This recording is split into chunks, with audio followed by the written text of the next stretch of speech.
This time it's rear pads and rotors, 2015 Chrysler 200. I'll walk you through that right now. Okay, so this Chrysler 200C has got the electric parking brake. So before we can start work on the rear parking, on the rear brakes, because the parking brake is part of that, we have to put it into brake service mode. And I'll show you how to do that. So on this car in the Uconnect system, we're doing more, settings, safety assistance, brakes, brake service mode. Would you like to retract parking brakes to allow for brake system service? Yes, I would.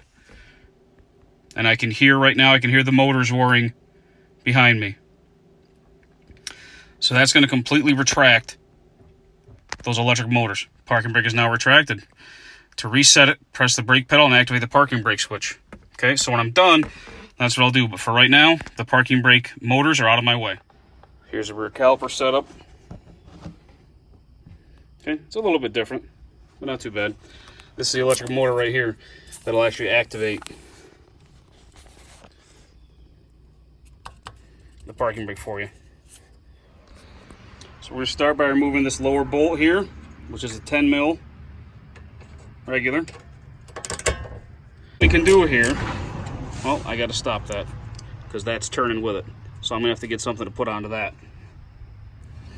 So that's the solution I came up with to make sure that I can loosen that bolt.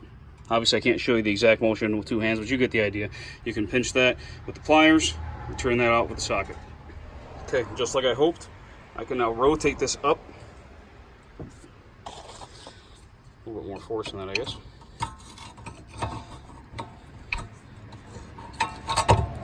Okay, and rotate this up and slide the caliper off.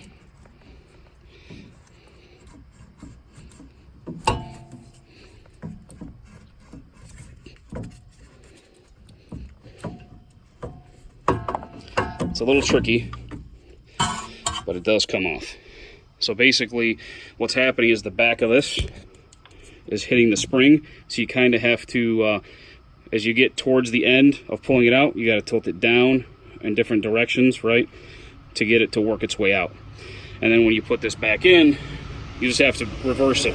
You know, come at it slightly at an angle for the first very small distance, and then it'll line up and come in. So that's how you get the caliper off. Now, I'm going to try and just push that straight back in, even though it's got those teeth on it, because I have a feeling that might work. Because I don't think that's actually going to spin outward unless it was motorized by the actual electric motor. So we'll see how this goes. That's going to make it really, really smooth. So it looks like we're good that way. Next step is going to be taking this caliper mounting bracket off. Okay, and that's going to be these two bolts. One there, one there. They are T55 Torx. Pretty big torques for such a small car, but that's what they are. T55.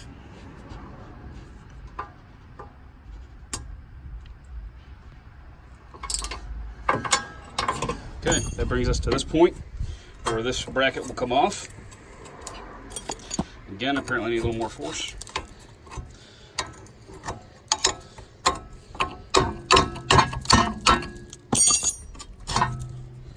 There we go.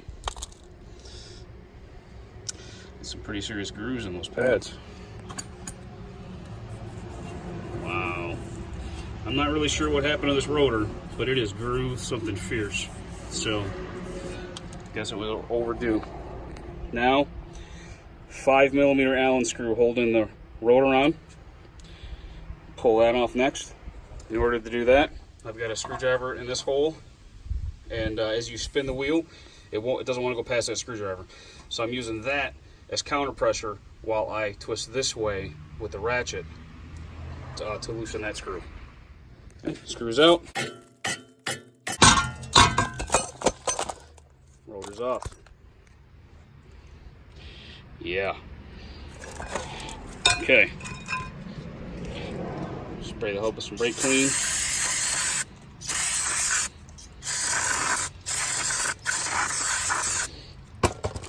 I'm going to use a little anti-seize on there. Okay, just where the rotor touches the center of the hub. Anti-seize. and then I'll reinstall that screw. I'll use the same procedure where I get this screwdriver in here to give me counter pressure to tighten it, because on the rear of the car, there's nothing here, right? There's no axle, there's no transmission back here, so otherwise this will just keep going. So that's what we'll do. So I'll do that next. Okay, now I've got the caliper mounting bracket here. You got these old metal clips. You can just pop these right off.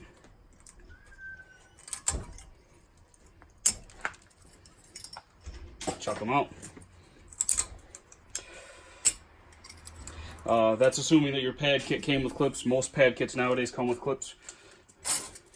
Using Power Stop Evolution on these. I like these work real good. Get them from rockauto.com.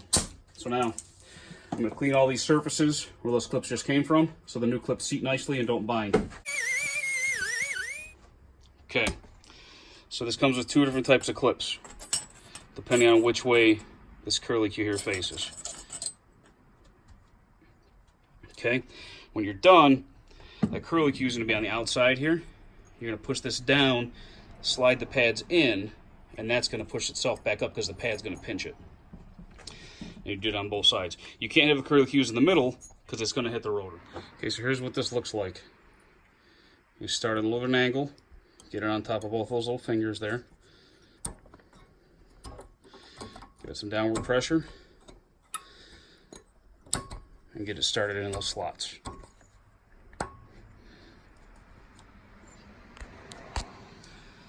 Now this is a little bit of a tight fit on this one here, so I'm probably going to shave a little bit off these ears, just a tiny bit. I'm actually binding on this car, I'm binding right here. So I'll shave a little bit off here, a little bit around these ears, and then they'll slide in nice. So that's what you'll have to do on probably both sides of this, and then also your other wheel on the rear, I'm guessing. Once you have these test fit here, then you'll know that they'll slide in nice and easy on the car. We'll get to that next.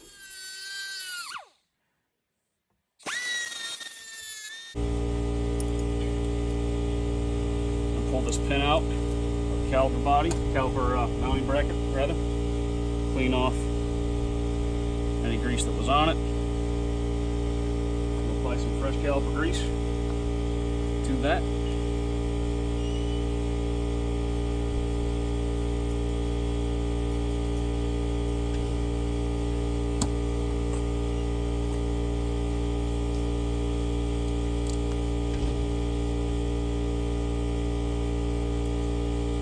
Now we're ready to mount it back where it came from.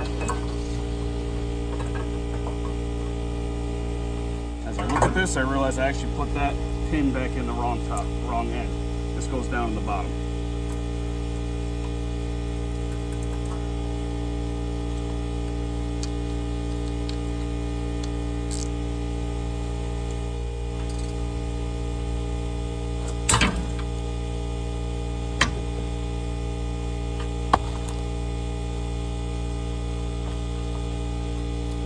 That's a new one for me.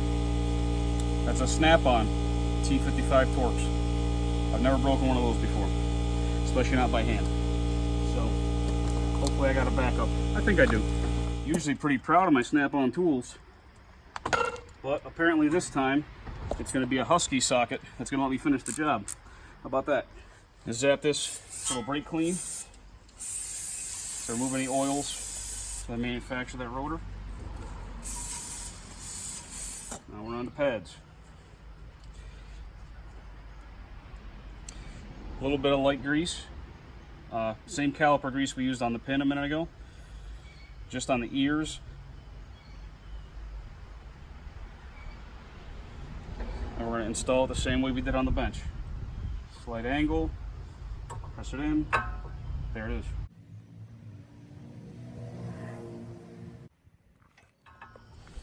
Okay.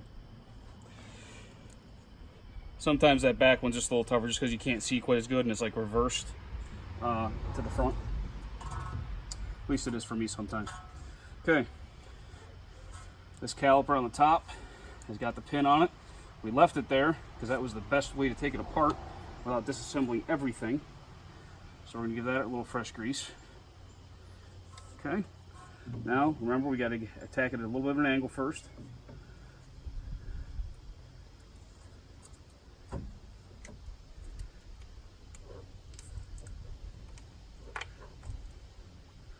Okay.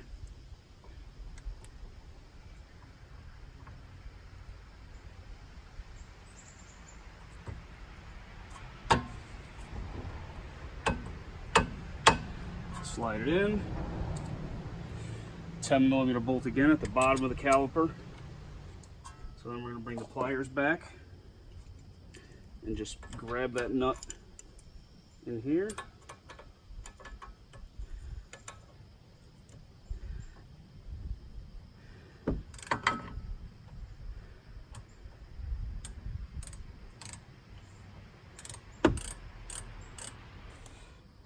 And now you've done the rear brakes. Don't forget to take it back out of brake service mode. Okay. Get this back out of brake service mode. We're gonna press the brake pedal, which I already did. I'm holding the brake pedal right now. Activate that. Brake service exit complete. Parking brake reset. And I heard the motors a little bit in the back, and then I felt a small pulse in the brake pedal because I'm still holding down the brake pedal. So now you're all done.